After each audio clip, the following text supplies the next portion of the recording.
इधर पहुंचने पर मुझे बताया गया कि बहुत से हमारे साथी सोच रहे थे कि मैं इस प्रोग्राम के लिए नागपुर नहीं पहुंच पाऊंगा। भाई आप फोटो ले लें पहले, फिर साइड में हो जाएं। ले लो फोटो, आगे से लेना पड़ेगा। तो इधर आने पर मुझे हमारे साथी ने, जो अभी जब अपने ख्यालात रख के आपके सामने गए हैं, उन्होंने बताया कि नागपुर में लोग ऐसा सोच रहे थे कि शायद इस मौके पर कांशीराम नागपुर नहीं पहुंच सकेंगे,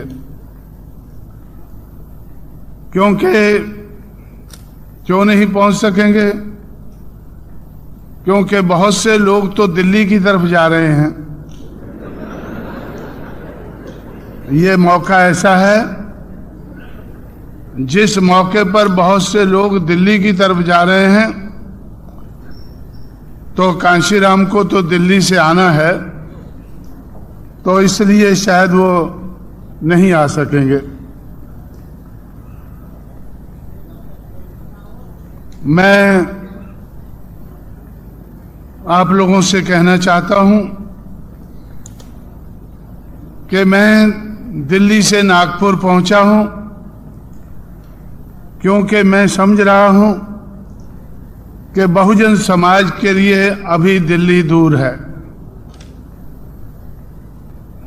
बहुजन समाज के लिए अभी दिल्ली दूर है,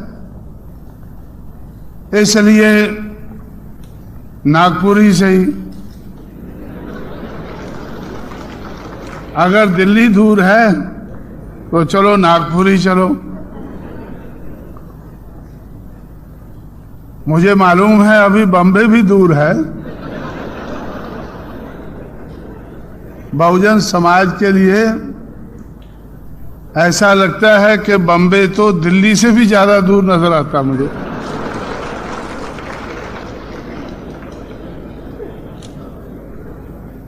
क्यों ज्यादा दूर नजर आता है?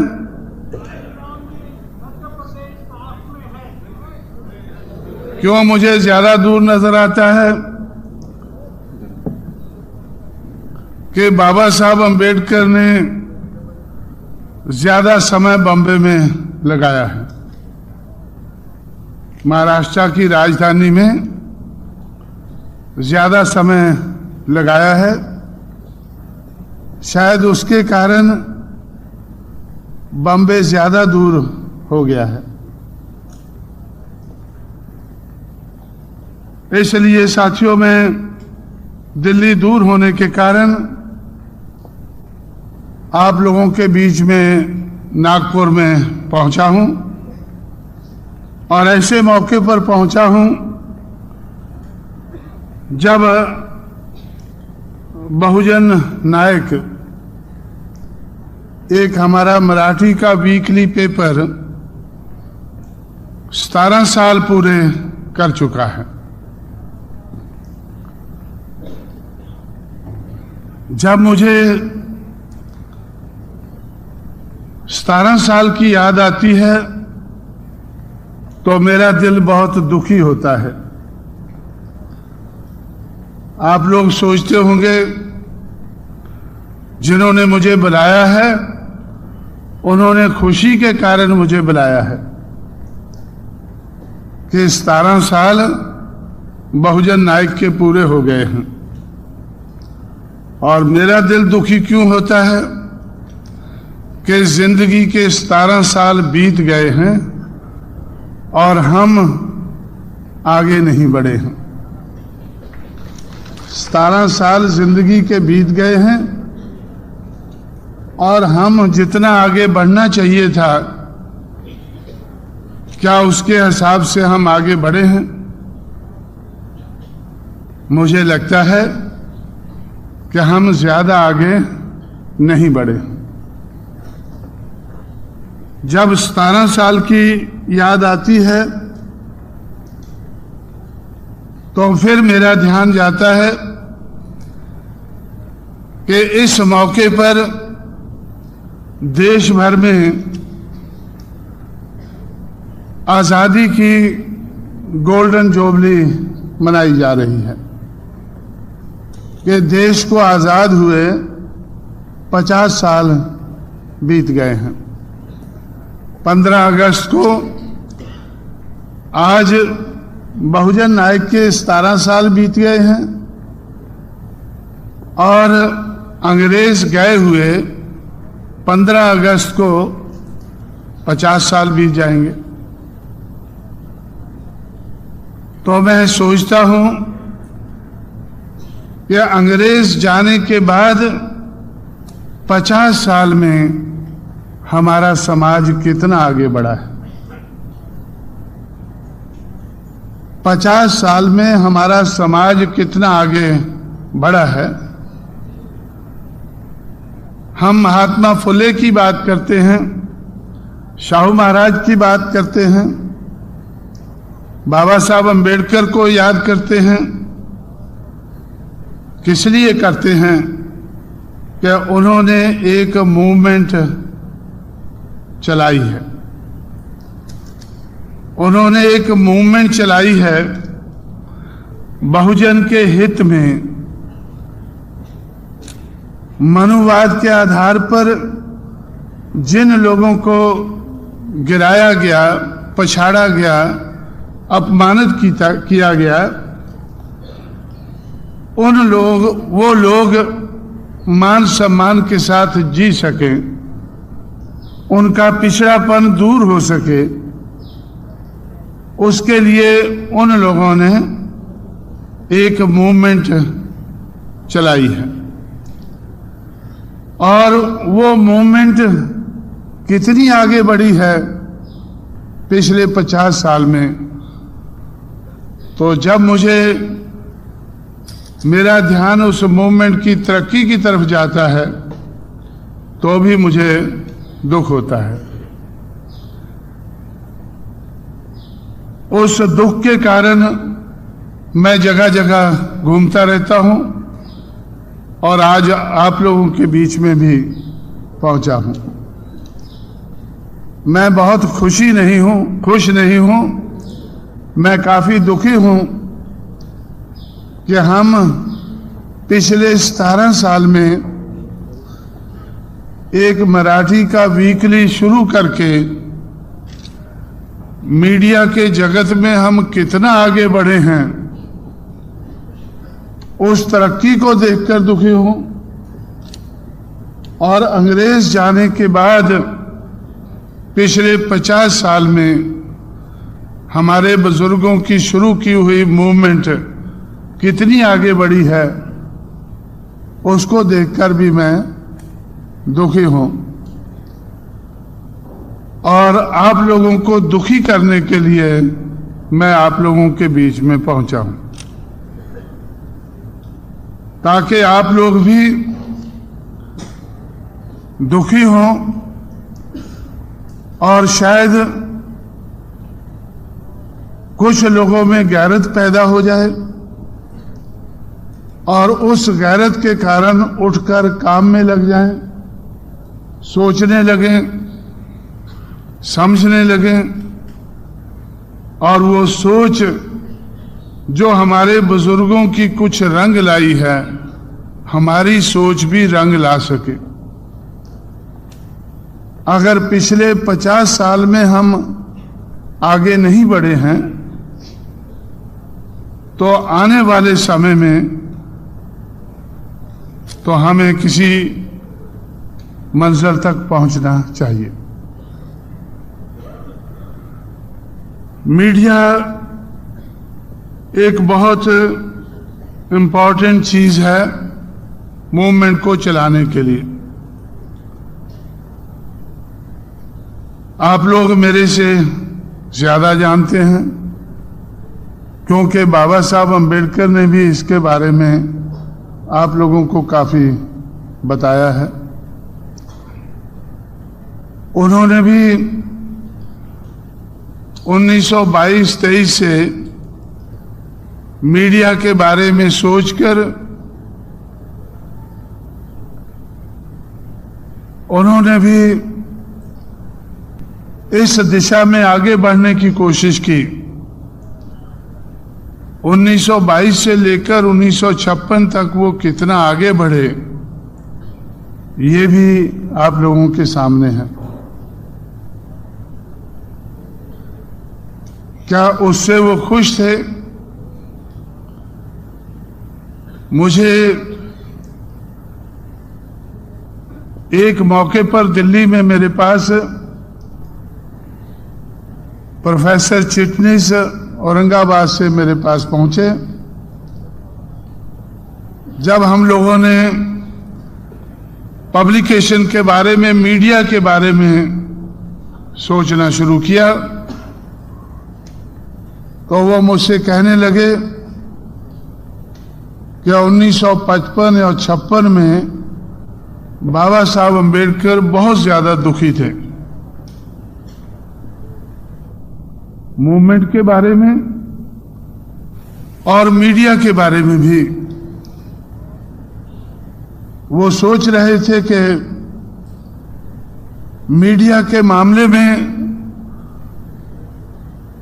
हमें काफी आगे बढ़ जाना चाहिए था, लेकिन हम नहीं बढ़ पाए हैं।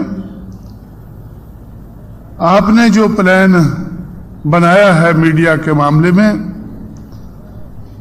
तो उसके बारे में सुनकर मुझे बहुत खुशी हुई, इसलिए मैं आपसे मिलने के लिए दिल्ली में पहुंचा हूं। अभी तो बेचारे वो जिंदा नहीं हैं, लेकिन बीच बीच में मुझसे वो बातें करते रहते थे। लेकिन अगर आज वो जिंदा होते तो शायद मुझसे पूछते कि भाई आपने 10 साल पहले प्लान तो बहुत बड़ा बनाया था, प्लान तो बहुत अच्छा किया था, लेकिन पिछले 10-12 साल में या 17 साल में आप आगे नहीं बढ़ पाए हैं। अगर वो जिंदा नहीं है तो मैं तो अभी जिंदा हूं। मैं अपने आप से पूछता हूं कि मैं इस दिशा में कितना आगे बढ़ पाया हूं। मीडिया की कितनी इंपॉर्टेंस है, कितनी जरूरत है, ये तो हमारे बुजुर्गों ने बताया, हमें भी मालूम है। लेकिन इस इम्पोर्टेंट दिशा में हम कितना आगे बढ़ पाए हैं, मुझे अपनी बढ़त को देखकर बहुत दुख होता है। इस बढ़त को देखकर बहुत दुख होता है। दुख के कारण कभी कभी मैं मीडिया वालों को भी भगा देता हूं। अगर वो मेरे घर में आते हैं, अगर वो मेरे घर में आते हैं, जी तो चाहता है कि उनका स्वागत करना चाहिए, लेकिन जब मुझे ये लगता है कि ये तो ब्राह्मणिकल मीडिया है, ये तो ब्राह्मणिकल मीडिया है, बहुजन का मीडिया कहां है, नजर नहीं आता है। नजर क्यों नहीं आता है? क्योंकि अवेलेबल नहीं है। और जो ब्राह्मणिकल मीडिया है वो हमारी मूवमेंट को रोकने के लिए काम करता है। मुझे ब्राह्मणिकल मीडिया पर गुस्सा क्यों आता है? वो लोग मुझसे पूछते हैं कि भाई आपको गुस्सा क्यों आता है? मुझे गुस्सा इसलिए आता है कि मैं कुछ करने लायक नहीं हूं। जो मुझे करना चाहिए मैं वो करने लायक नहीं हूं, और मेरा समाज भी करने लायक नहीं है। इसलिए मैं सोचता हूं कि मुझे कुछ करना चाहिए, तो इसलिए मैं समय बढ़ाता रहता हूं कि अगर इस साल नहीं कर सकते अगले साल करेंगे, उसे और अगले बार करेंगे। अब मैंने सोचा हुआ है कि जिस दिन अंग्रेजों को ये देश छोड़े हुए 50 साल बीत जाएंगे, जिस दिन इस देश के हुक्मरान बड़े पैमाने पर रंग रलियां मनाएंगे, तो उस दिन से हमें कोई बड़े पैमाने पर मूवमेंट शुरू करनी चाहिए।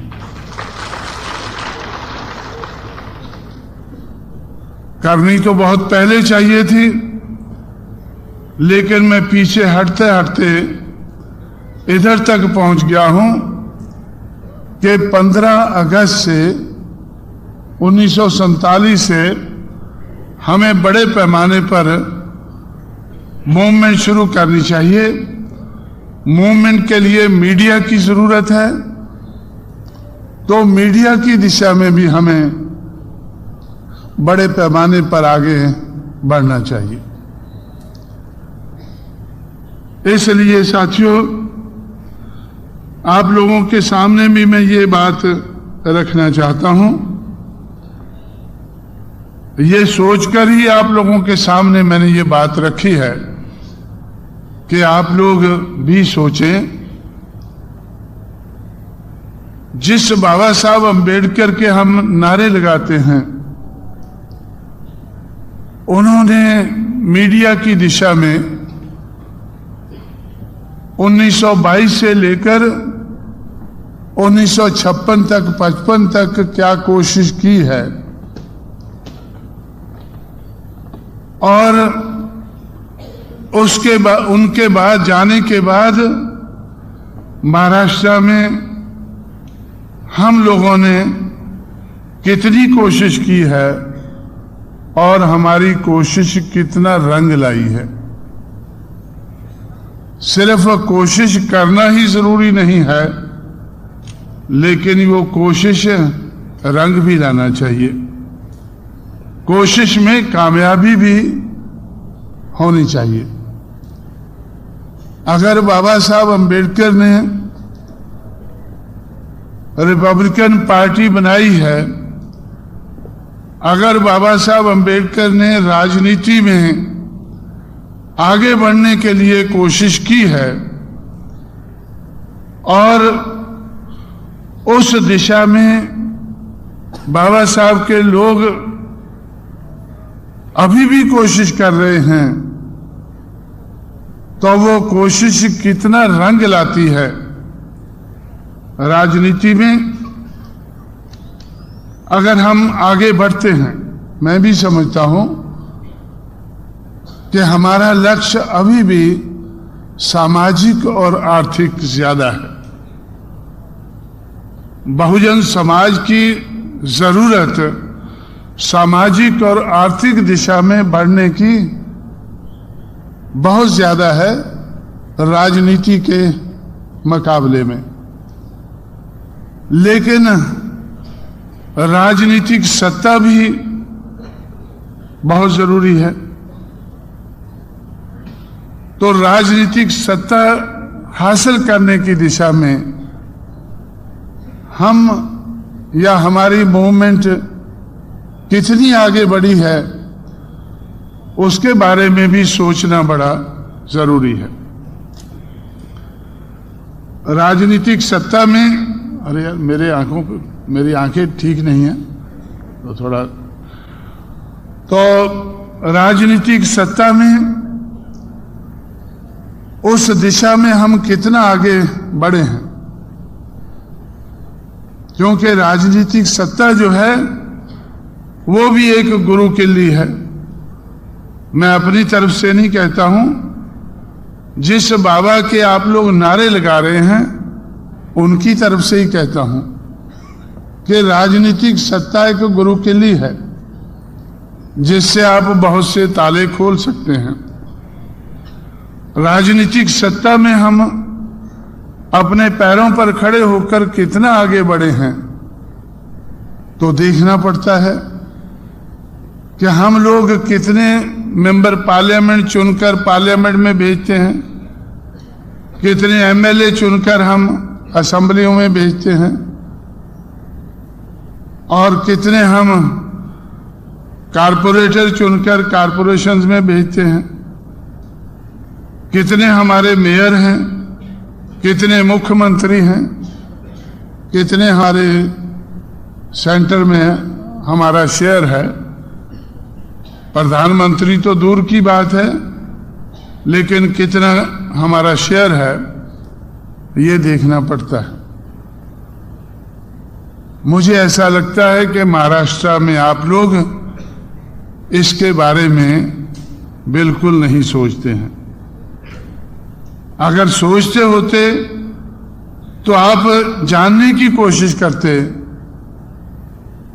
कि हम लोग फुले की बात करते हैं, साहू की बात करते हैं, अंबेडकर की बात करते हैं, उनकी विचारधारा की बात करते हैं। उस विचारधारा के आधार पर हमारी मूवमेंट कितनी आगे बढ़ रही है, उस विचारधारा को लोगों के सामने रख के ठोक बजाकर हम लोग कितने मेंबर पार्लियामेंट चुनकर भेजते हैं, कितने एमएलए चुनकर भेजते हैं, क्या पोजीशन है हमारी। तो इसलिए मीडिया बहुत जरूरी है, बड़े पैमाने पर जरूरी है। मीडिया, हम बहुजन नायक के बारे में सोचते हैं, लेकिन मीडिया तो बड़े पैमाने पर जरूरी है। क्यों जरूरी है? क्योंकि मूवमेंट के लिए मीडिया का होना बड़ा जरूरी है। मीडिया में हम नहीं आगे बढ़ रहे, मूवमेंट में हम आगे नहीं बढ़ रहे। और मेरा विश्वास है कि मूवमेंट के बगैर मीडिया भी आगे नहीं बढ़ सकता है। अगर मूवमेंट नहीं बढ़ती है तो मीडिया भी आगे नहीं बढ़ सकता है। अब मैं बहुत मजबूर इंसान हूं। नागपुर से मराठी में हम बहुजन नायक वीकली निकालते हैं, दिल्ली से बहुजन संगठक हिंदी में हम वीकली निकालते हैं, एक दो जगह से और वीकली निकालते हैं। जब वीकली से आगे हम नहीं बढ़ सकते हैं तो मैं हर भाषा में बहुजन समाज बुलेटिन निकालने की कोशिश करता हूं। देश की हर भाषा में। हमारे कुछ साथी इधर आंध्र प्रदेश से इधर हमारे बीच में यहाँ आए हुए, तो उनको मैं अपील करता हूं, उनको मैं मदद करता हूं। इसी तरह से हर भाषा में मैं मदद करता हूं कि आप लोग अगर वीकली भी नहीं निकाल सकते तो 15 दिन में, 20 दिन में जब आप मैनेज कर सकें तो अपनी भाषा में बहुजन समाज बुलेटिन निकालना चाहिए। अपने समाज को बताने की कोशिश करें कि हमने पिछले 15-20 दिन में हमने क्या काम किया है, आज क्या कर रहे हैं, आने वाले समय में क्या करने वाले हैं। कम से कम इतनी जानकारी तो आप लोगों को अपने समाज को अपनी भाषा में दे देनी चाहिए। लेकिन जरूरत है डेली पेपर निकालने की, हर रोज, वीकली के अलावा, मंथली के अलावा, और जो और किस्म के जो पब्लिकेशन है उनके अलावा डेली पेपर की बड़े पैमाने पर जरूरत है। यही नहीं, अभी तो प्रिंट मीडिया से हम लोग काफी आगे बढ़ गए हैं। इलेक्ट्रॉनिक मीडिया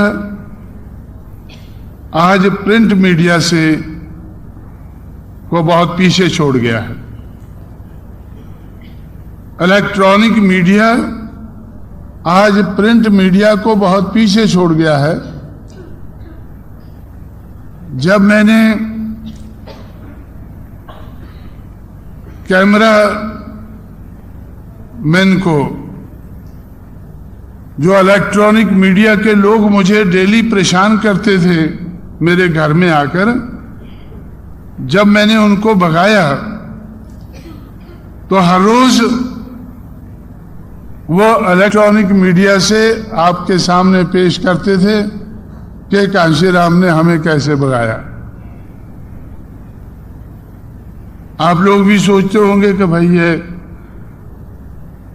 ये कैसे भाग रहे हैं, ये लोग कैमरे लेके भाग रहे हैं, ये लोग इनको क्यों भगा रहे हैं। और हर रोज वो सुबह शाम जब भी उनको मौका मिलता था, हर किस्म की चैनल के ऊपर वो बता रहे थे। क्यों बता रहे थे? हमारी मूवमेंट को रोकने के लिए बता रहे थे। तो इस तरह से मीडिया जगत में दुनिया तो बहुत आगे बढ़ गई है, हमारा देश भी काफी आगे बढ़ गया है, लेकिन हमारा समाज आगे नहीं बढ़ रहा है। 17 साल के बाद जब हमारे साथी जो बहुजन नायक निकाल रहे हैं, उन्होंने बड़ी खुशी से मेरे हाथ से पत्र बांटे हैं कि भाई ये हम हफ्ते में बहुजन नायक निकालते हैं और ये लोग बांटते हैं। हम कितना पीछे हैं, हम कितना पीछे हैं। अभी अभी पंजाब में चुनाव हुआ, हमारा कोई पब्लिकेशन नहीं था उधर। बहुत पहले जो हमने शुरू किया था वो बहुत पहले बंद हो गया था, 5 साल पहले। 5 साल से मैं पंजाब की तरफ ध्यान नहीं दे पाया। जब चुनाव आ गया तो मुझे लगा कि भाई पंजाब तो हमारा आगे बढ़ा हुआ सूबा था। बाबा साहब अंबेडकर का हाथी जो महाराष्ट्र छोड़कर जंगलों में चला गया था, तो हमने पहली बार उसको पंजाब के जंगलों में पकड़ा था। पंजाब में ज्यादा जंगल भी नहीं होते हैं, तो इसलिए हाथी आसानी से नजर आ गया और पकड़ लिया हम लोगों ने।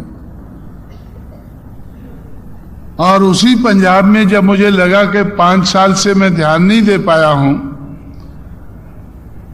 और पंजाब के लोगों ने बहुजन समाज नहीं बनाया है। हमारे 9 एमएलए हैं, 9 में से 6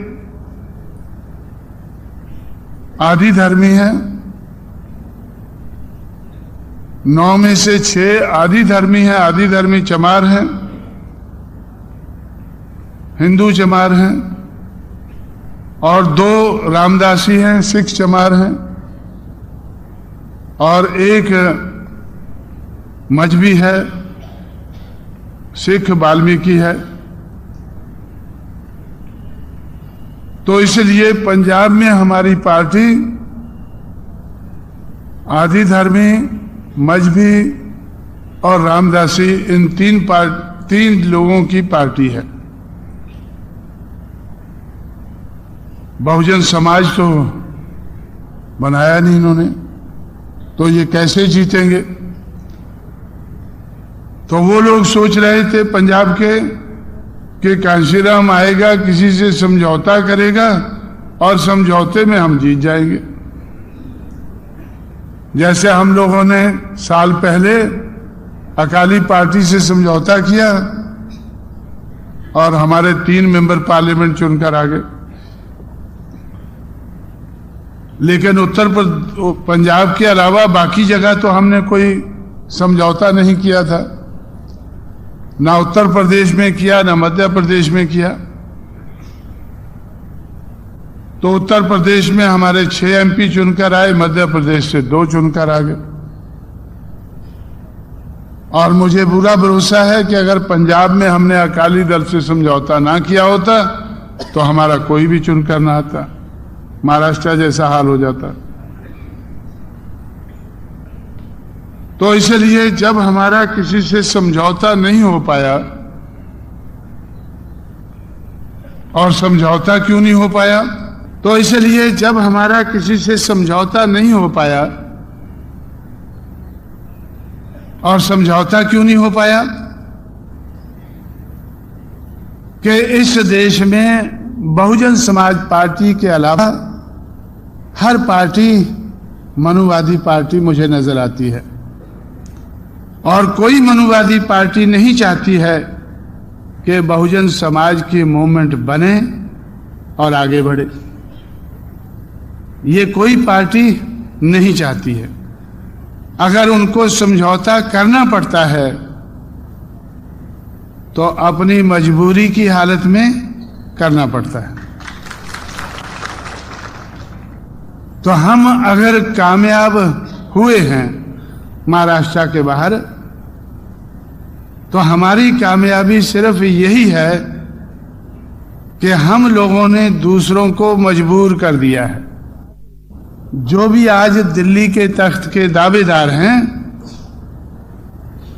वो आज जब हमारी तरफ देखते हैं, कांशीराम का उनको ख्याल आता है, तो वो मुझसे सख्त नफरत करते हैं।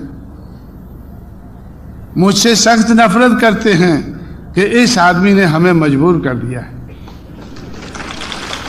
ये आदमी बहुत खराब आदमी है, इसने हमें मजबूर किया है।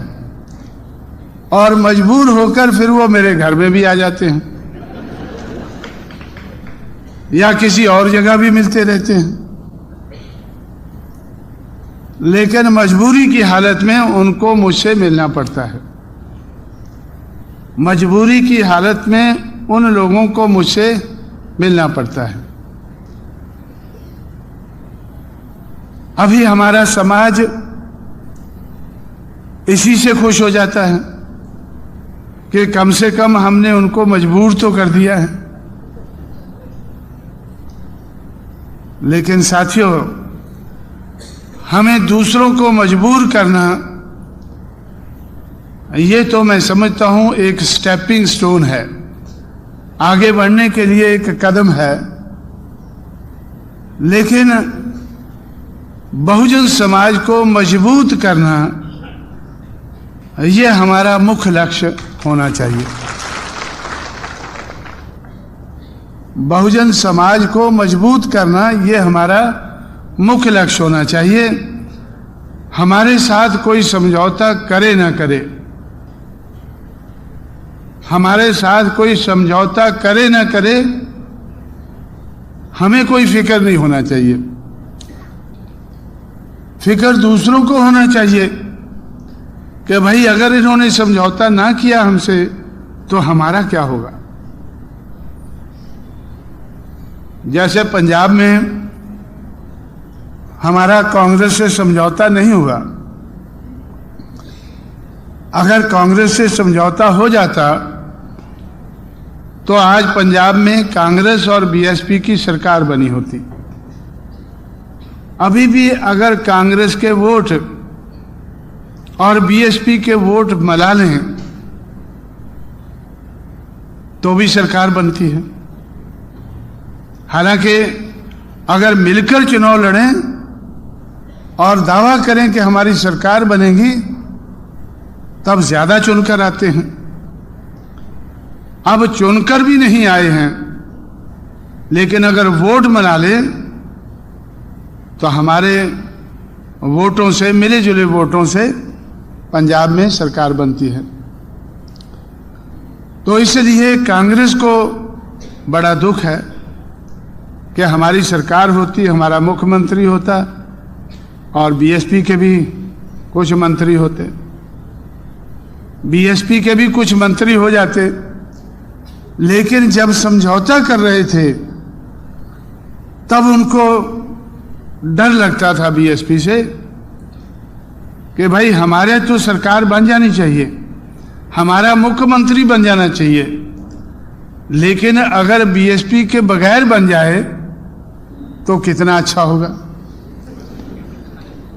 अब बीएसपी के बगैर बने नहीं हैं तो अब वो सोचे हैं कि कितना बुरा हो गया है। तो इसलिए साथियों, तो हमें बहुजन समाज की मूवमेंट के बारे में, हमें अपने समाज की मूवमेंट के बारे में सोचना बड़ा जरूरी है। मूवमेंट के बहुत से पहलू हैं। एक इंपॉर्टेंट पहलू मीडिया का भी है। मीडिया सब कुछ नहीं है, लेकिन आज के जमाने में मीडिया बहुत कुछ है। जब मनुवादी मीडिया मुझसे थोड़ा एरोगेंटली बात करता है, हमारी मूवमेंट को रोकने की बात करता है, तो मुझे गुस्सा आता है। मैं गुस्से से ही काम चला लेता हूं। वैसे काम तो काम करने से ही चलना चाहिए, लेकिन गुस्से से ही चला लेता हूं। तो मैं उनको बोलता हूं कि भाई आप मेरे बारे में, मेरे समाज के बारे में, मेरी मूवमेंट के बारे में सोच कर चला करो, मेरे से समझ के साथ बात किया करो, एरोगेंटली बात ना किया करो। क्यों? हर पार्टी मीडिया के कारण आगे बढ़ी है। हर पार्टी मीडिया के कारण आगे बढ़ी है और बहुजन समाज पार्टी मीडिया के विरोध का मुकाबला करके आगे बढ़ी है। बहुजन समाज पार्टी मीडिया के विरोध का मुकाबला करके आगे बढ़ी है। तो अगर आप मेरा विरोध करोगे तो ये सोच के चलो कि आज तक मेरी मूवमेंट पीछे नहीं हटी है, आपका विरोध मेरी मूवमेंट को पछाड़ नहीं सका है, इसको लगाम जरूर लगाया है, ब्रेक जरूर लगाया है, स्पीड कम की है, ये मैं मानता हूं, लेकिन हमारी मूवमेंट को आप खत्म नहीं कर पाए हैं, जिसके बारे में आप हमेशा चाहतमंद रहते हैं। तो इसलिए साथियों, तो मैं अपना गुस्सा तो दूर, अपना दिल तो ठंडा कर लेता हूं गुस्सा करके, लेकिन सिर्फ दिल ठंडा करने से हमारा काम नहीं चलता है। दिल और दिमाग अगर दुखी रहे तो काम ज्यादा बन सकता है। तो इसलिए मैं भी आज आप लोगों के दिल और दिमाग को थोड़ा दुख देने के लिए इधर पहुंचा हूं। इसलिए मैं आपसे कहना चाहता हूं कि मुख्य लक्ष्य तो हमारा मूवमेंट का है, मुख्य लक्ष्य हमारा मूवमेंट का है। मूवमेंट को चलाने के लिए मीडिया जरूरी है। जिस लेवल पर आपको मूवमेंट चलानी है, उस लेवल का मीडिया जरूरी है। आज हमारा काम बहुजन समाज के बुलेटिन निकालने से नहीं, बहुजन समाज के वीकली निकालने से नहीं, बहुजन समाज के डेली निकालने से और बहुजन समाज के इलेक्ट्रॉनिक मीडिया का प्रबंध करने से तब हमारी मूवमेंट दिल्ली के लायक की मूवमेंट बन सकती है। मैंने पहले ही कहा है कि कांशीराम आज नागपुर में क्यों है, क्योंकि कांशीराम के लिए, कांशीराम के समाज के लिए अभी दिल्ली दूर है। अभी हमारे लिए दिल्ली दूर है, तो इसलिए जहां से हमारा वीकली निकलता है वहां ही चले चलो, वीकली के पास ही चलो।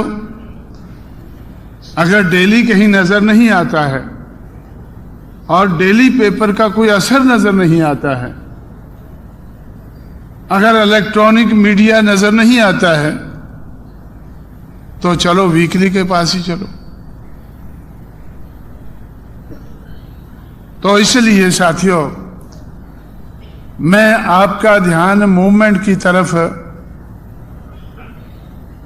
ज्यादा दिलाना चाहता हूं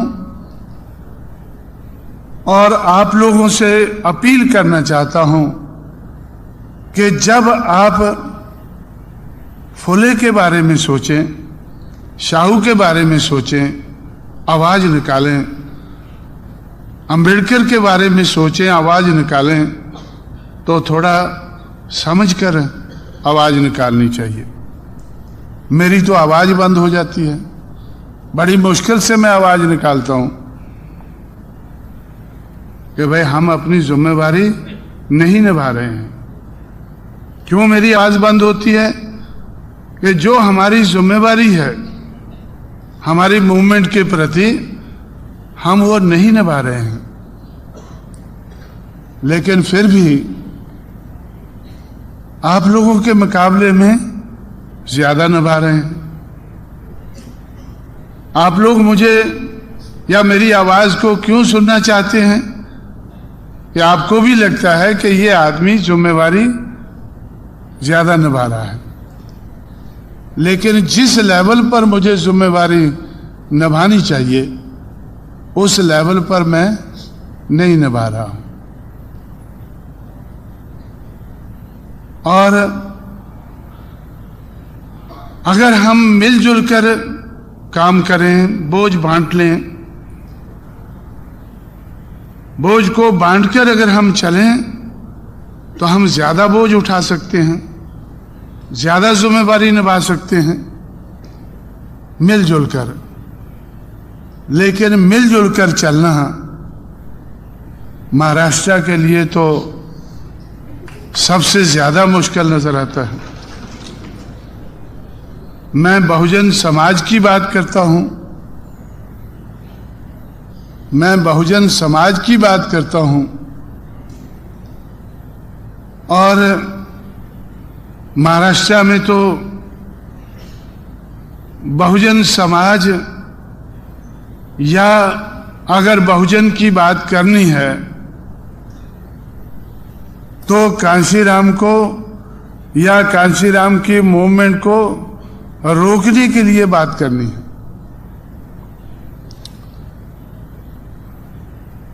अगर बहुजन की बात करनी है और अगर किसी ने करवानी है,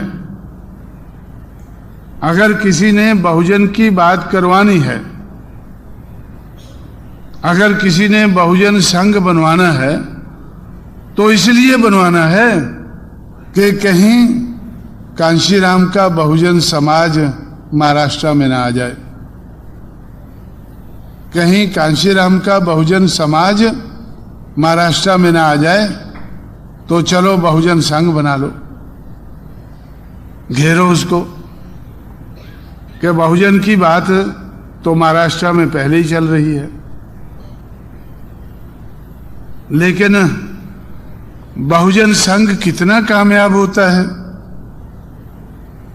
बहुजन संघ के लोग आज भी दिल्ली में देवेगौड़ा के पास जाते हैं, जो भी दिल्ली में पावर में होता उनके पास जाते हैं कि भाई हम चुनकर तो नहीं आ सके, हम कलाकार लोग हैं, तो इसलिए हमें नॉमिनेट ही कर दो। हम महाराष्ट्र से चुनकर नहीं आ सकते हैं, हमारी मूवमेंट हमें चुनकर नहीं भेज सकती है, लेकिन हमारी कलाकारी को ध्यान में रखो कि हम कभी भी समाज को, जो मनुवाद के आधार पर गिराया गया समाज है, पिछाड़ा गया समाज है, गिरा हुआ समाज है, हमारी कला है कि हम उसको उठने नहीं दे रहे हैं। हम उसको उठने नहीं दे रहे हैं। ये क्या थोड़ा उपकार है आप लोगों के ऊपर? हम आप लोगों के ऊपर इतना उपकार कर रहे हैं कि हम गिरे हुए लोगों को उठने नहीं दे रहे हैं, तो हमारी कला को ध्यान में रखो, हमें नॉमिनेट ही कर दो। तो इसलिए साथियों, मैं आप लोगों का ध्यान मूवमेंट की तरफ दिलाना चाहता हूं। हम लोगों ने दुखी होकर उत्तर प्रदेश में सरकार बनाई है। हमारा बस चलता तो हम बहुमत हासिल करके हम अपनी सरकार बनाते। उत्तर प्रदेश में आज हम लोग 29% हमारा वोट है, 29% हमारा आज उत्तर प्रदेश में वोट है।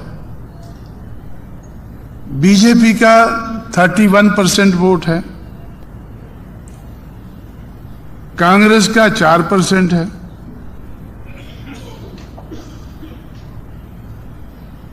और भी बहुत सी जनता दल है, उसका मेरा ख्याल 4 से भी कुछ कम है। कितना है वो, इतना नीचे के लेवल तक मैं अभी देखता नहीं हूं,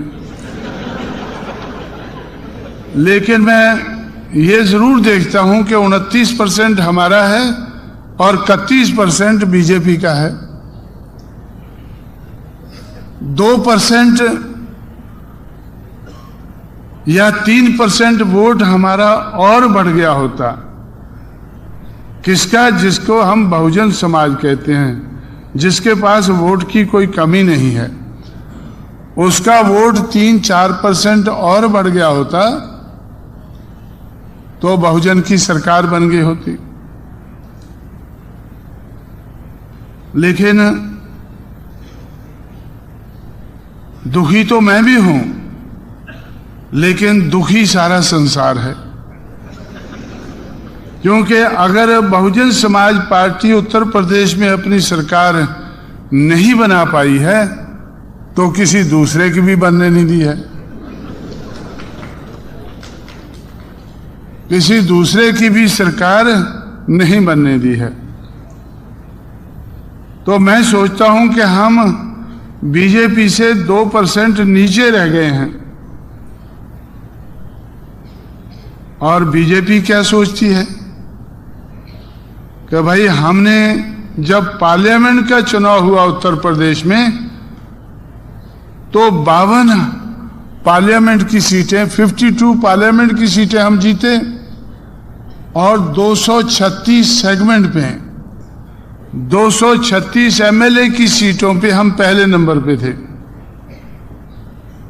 236 सीटों पर हम पहले नंबर पर थे और हम सोच रहे थे कि अब उत्तर प्रदेश में हमारे अलावा किसी की सरकार बनेगी नहीं। लेकिन जब एमएलए का चुनाव हुआ, असेंबली का चुनाव हुआ, तो बीजेपी 236 से घटकर 174 पर आ गई। मेरी बात समझे ना आप लोग, कि 236 से घटकर 174 पर आ गई और सरकार बनाने के लिए 213 चाहिए। तो हम लोगों ने सोचा, बहुजन समाज पार्टी की तरफ से हमने सोचा कि अगर हमारी सरकार नहीं बनती है तो हमें किसी दूसरे की भी नहीं बनने देनी है।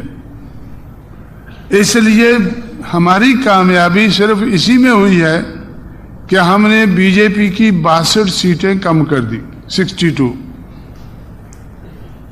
हम लोगों ने असेंबली के चुनाव में बीजेपी की 62 सीटें कम कर दी, 236 से 174 पर ले आए।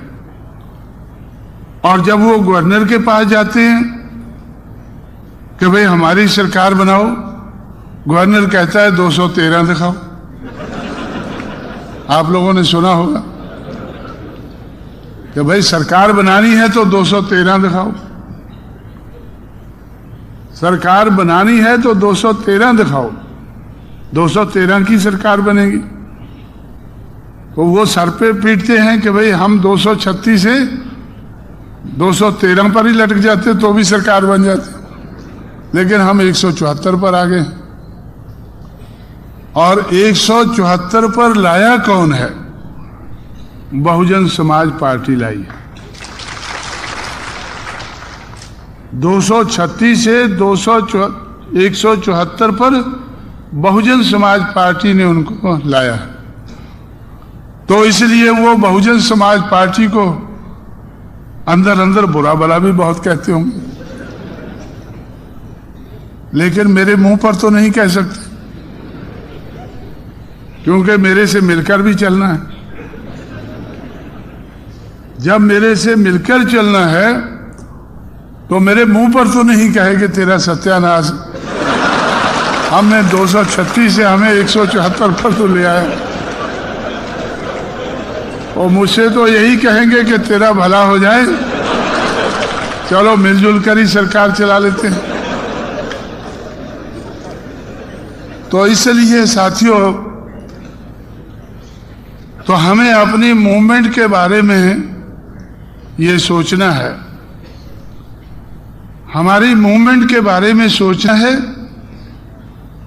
कि जिन महापुरुषों का नाम लेकर हम मूवमेंट चला रहे हैं,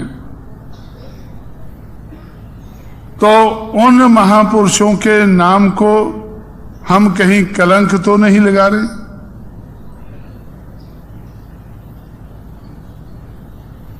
महाराष्ट्र में जरूर सोचना चाहिए। अगर महाराष्ट्र से बाहर कलंक लगता है तो इतना दुख नहीं होता है जितना महाराष्ट्र में होता है। महाराष्ट्र में आप लोगों ने अंबेडकर यूनिवर्सिटी के लिए बहुत संघर्ष किया, उसकी मैं कदर करता हूं,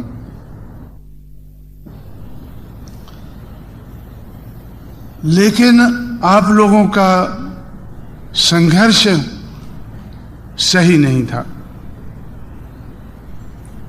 आप लोगों का संघर्ष सही नहीं था, गलत था। संघर्ष कैसा होना चाहिए, सही कैसा होता है? जो हुक्मरान की कुर्सी को हिलाता है। सही संघर्ष कैसा होता है? जो कुर्सी पर बैठा हुकूमत कर रहा है उसकी कुर्सी को हिलाता है, और जो कुर्सी पर बैठा है वो बार बार सोचता है कि यार कहीं गिराने देना मुझे, भाई ये तू क्या कर रहा है, क्या गड़बड़ कर रहा है, कहीं मैं गिर गया तो ठीक नहीं रहेगा। लेकिन आप लोगों का संघर्ष कुर्सी को नहीं हिला पाया। आप लोगों का संघर्ष हुक्मरान की कुर्सी को नहीं हिला पाया। तो मैं एक बात और कह देना चाहता हूं, महाराष्ट्र से भी संबंधित है। उत्तर भारत से भी संबंधित है कि जब मैं पूना में था 1971 में, जब पार्लियामेंट की 521 सीटें होती थी, तो पूना में कांग्रेस और रिपब्लिकन पार्टी में युति जारी होती और दादा साहब गायकवाड़ और मोहन धारिया ये युति करने के बाद तालियां बजाते हुए गाड़गे महाराज धर्मशाला से बाहर निकले, जहां मैं बाहर खड़ा सुन रहा था। कहा भाई ये तो युति भाई बहुत अच्छा हो गया है, ये गांधी और अंबेडकर में युति हो गई है। ये युति उनके जमाने में अगर नहीं हुई है, उनके जाने के बाद अगर 1956 तक नहीं हुई है, तो 15 साल बाद 1971 में हो गई है।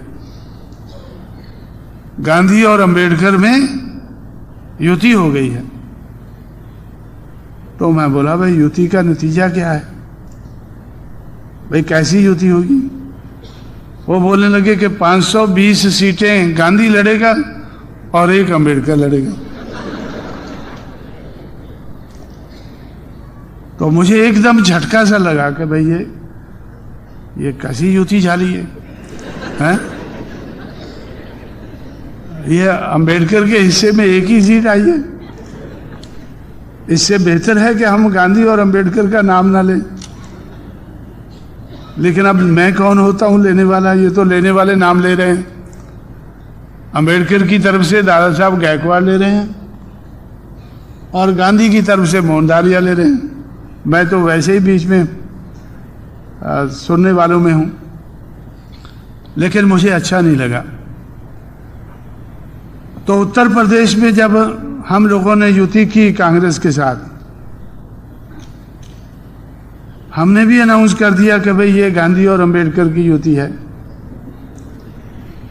और 425 सीटों में से अंबेडकर के हिस्से में 300 आई हैं और गांधी के हिस्से में 125 आई हैं।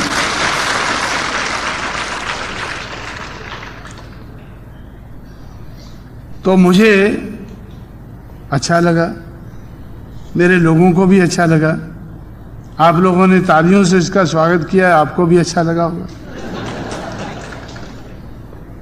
और जब पंजाब में हम युति करने लगे तो कांग्रेस वाले अड़ गए कि इधर तो हम मजबूत हैं, गांधी मजबूत है। मैं बोला मैं मानता हूं मजबूत है, इसीलिए आप गांधी को 65 दे देते हैं, अंबेडकर को 45 दे देते हैं और डांगे को 7 दे देते हैं। कम्युनिस्टों को अभी डांगे तो नहीं, इधर कोई और होगा मेरा ख्याल, लेकिन आप जानते हैं कि डांगे कम्युनिस्ट थे। जानते हैं नहीं जानते भाई? तो कम्युनिस्टों को 7 दे देते हैं, 117 सीटों का बंटवारा ऐसे कर लेते हैं। उनके गले से नहीं उतरा और उनके जनरल सेक्रेटरी ने, गुलाम नबी आज़ाद ने कहा कि भाई हम उत्तर प्रदेश की तरह से हम कांग्रेस को बेचेंगे नहीं। तो मैं सोचने लगा कि भाई हम खरीदने लायक बन गए? ये बोलते हैं हम उत्तर प्रदेश की तरह से बेचेंगे नहीं। तो चलो, मैं बोला अगर युति नहीं जाली तो कम से कम खरीदार तो बन गए। तो इसलिए साथियों, तो हम अगर बहुजन समाज बना लें, अगर हम बहुजन समाज बना लें, जाति के आधार पर तोड़े हुए लोगों को जोड़कर बहुजन समाज बनता है। मनुवाद के आधार पर गिराए हुए लोगों को उठाने से बहुजन समाज बनता है। अगर महाराष्ट्र में हम बहुजन समाज बना लें तो हमें किसी और युति की जरूरत नहीं पड़ेगी, किसी और से युति करने की जरूरत हमें महसूस नहीं होगी। हो सकता है कि जब तक हम पूरा बहुजन समाज ना बना लें तो किसी और को हमारे साथ युति करने की जरूरत पड़ जाए। किसी और को पड़ सकती है, बहुजन समाज को नहीं पड़नी चाहिए। तो इसलिए आप लोग महाराष्ट्र में बहुजन समाज बनाने के बारे में सोचें और बहुजन समाज बनाने की तरफ कुछ न कुछ कदम उठाएं। अब समय बहुत ज़्यादा हो गया है, आप लोग परेशान होंगे और मैं थक चुका हूं, मेरी सेहत भी ज़्यादा ठीक नहीं है और ज़्यादा बुरा भला कहने के लायक नहीं हूं मैं। तो इसलिए मैं ऐसी सलाह देते हुए कि आप लोगों को मीडिया के बारे में सोचना चाहिए, जिसके लिए आज हम इकट्ठे हुए हैं, कि किस किस्म का मीडिया, किस लेवल का मीडिया की आज हमारे समाज को, हमारी मूवमेंट को जरूरत है, उस लेवल की सोचें, उस लेवल के बारे में सोचें। मैं तो अपनी जिम्मेवारी ज्यादा समझता हूं, इसलिए मैं तो सोच ही रहा हूं, आप लोगों को भी सोचना चाहिए और मूवमेंट के बारे में और ज्यादा सोचें, क्योंकि मीडिया अपने आप में कुछ भी नहीं है अगर उसके साथ मूवमेंट नहीं जुड़ा हुआ है। मूवमेंट के लिए मीडिया की जरूरत है, तो इसलिए मीडिया के बारे में सोचना है और मूवमेंट की जरूरत को पूरा करने के लिए किस लेवल का मीडिया हमें चाहिए उसके बारे में सोचना है। और मूवमेंट के और बहुत से पहलू हैं और सबसे बड़ा पहलू है बहुजन समाज बनाने का। तो ऐसी बातें जो मैंने आपके सामने रखी हैं, इन बातों के बारे में आप लोग गंभीरता से सोचेंगे, विचार करेंगे और इसके ऊपर अमल करने की कोशिश करेंगे। इस उम्मीद के साथ मैं आप लोगों से विदा लेता हूं। जय भीम, जय भारत।